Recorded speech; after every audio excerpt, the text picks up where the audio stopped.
boleh ke arah depan, lurus ke garis dengan garis mata para cast, para creator ya.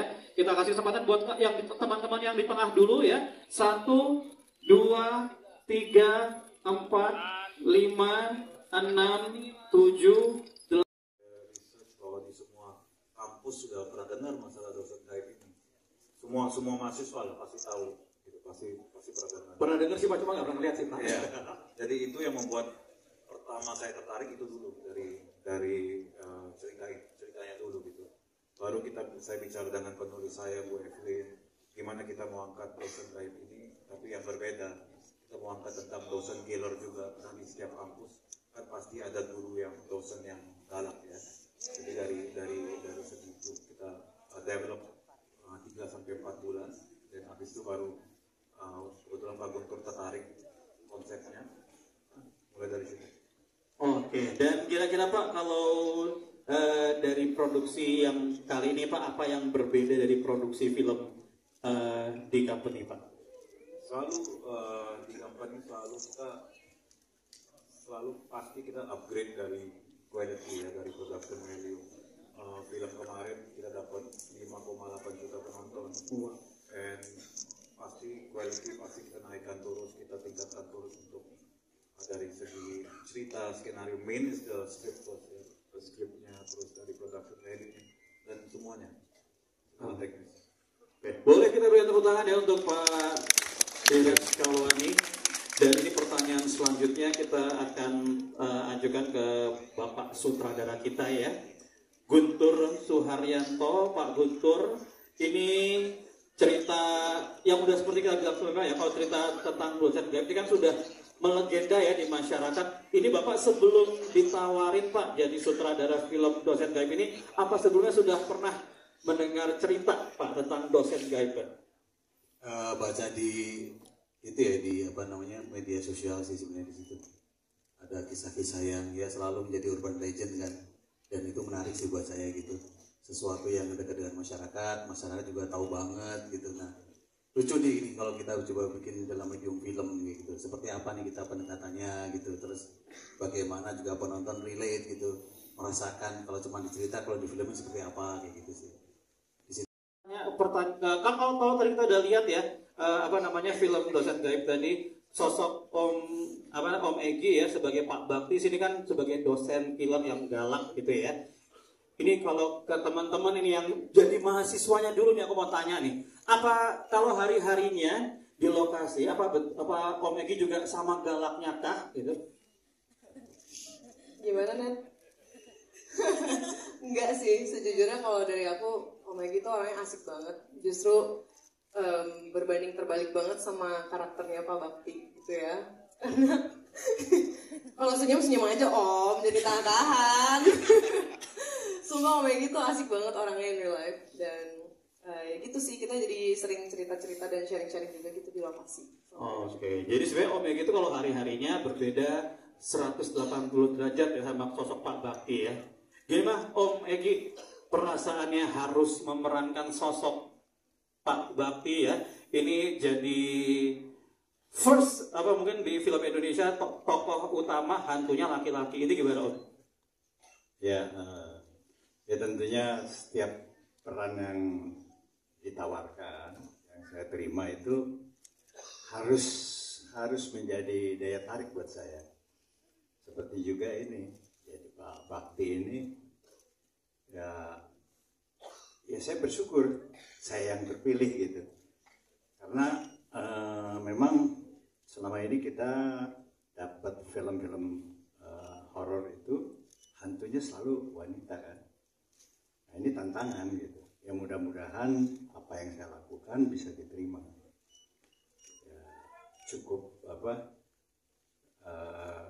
dapatlah ininya si visualisasi dari si dosen yang hantu itu. Ini kan pertama ya Om ya untuk jadi hantu ya. Ya tentunya saya selalu bertanya kepada saudara dong,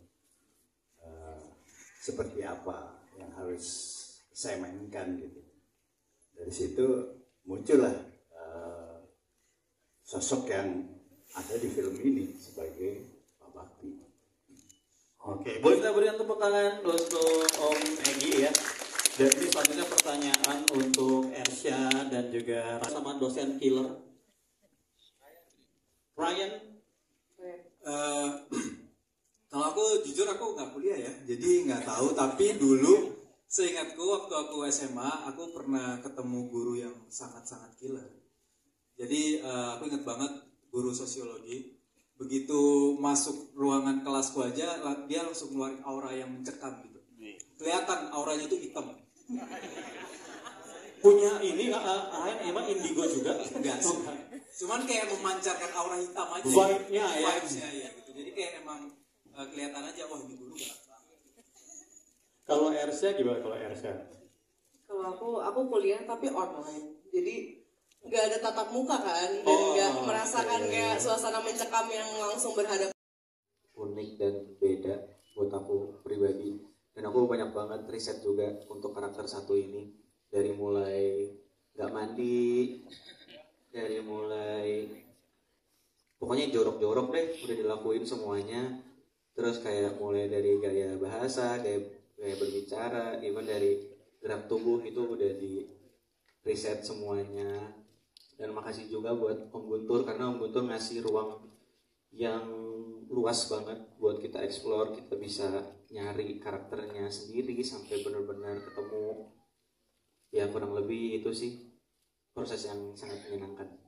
Oke, nah ini kalau pertanyaan selanjutnya itu untuk Anet ya. Berita itu kan banyak muncul artikel-artikel larangan pemerintah melarang dosen bersifat killer and the brain. Terus salah satu yang di garis bawah tadi adalah mental health ya. Jadi kan kalau di film ini tadi kita ngeliat Anet itu kayaknya dari awal sampai akhir tuh tertekan banget, depresi banget ya. Kayaknya kena mental banget gitu kalau anaknya gitu di film ini ya. Ini gimana menjiwai seorang yang punya kesehatan mental tertekan? Jujur ini baru pertama kali ya dapat karakter yang sangat tertekan, yang Maya ini kan karakternya punya ansiat sendiri, nggak pernah bisa tenang. Dan kalau misalnya kalian lihat emang dari awal scene sampai Maya nggak ada, emang ansiat lo ya. Nah, cara aku mendalaminya sih ya sama seperti teman-teman yang lain. Aku observasi, kebetulan juga aku ada teman aku yang jurusannya di psikolog. Jadi aku sempat nanya gimana sih orang ansiat, karena ya mungkin aku juga pernah punya ansiat aku sendiri, tapi nggak tertekan Maya gitu.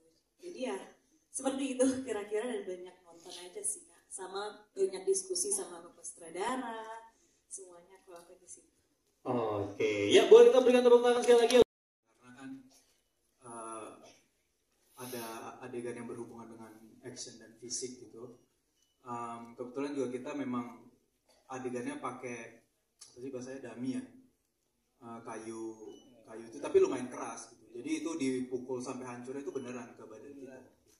Jadi kalau di take berkali-kali ya lumayan juga.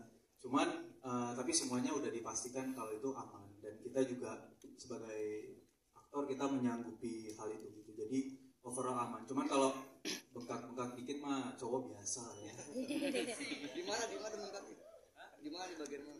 Ya memar-memar paling di sini, terus paling agak encok dikit karena lumayan adegannya lumayan banyak gitu. Oke, untuk menjawab pertanyaan Wibu, gue bertahan 4 hari doang sih nggak mandinya. Sedangkan ibu-ibu yang lain di luar sana itu ada yang bertahan seminggu, ada yang seminggu lebih. Kayaknya emang gue harus belajar lebih banyak lagi tentang wibu. Bukan wibu-wibu ya, ibu-ibu kesana.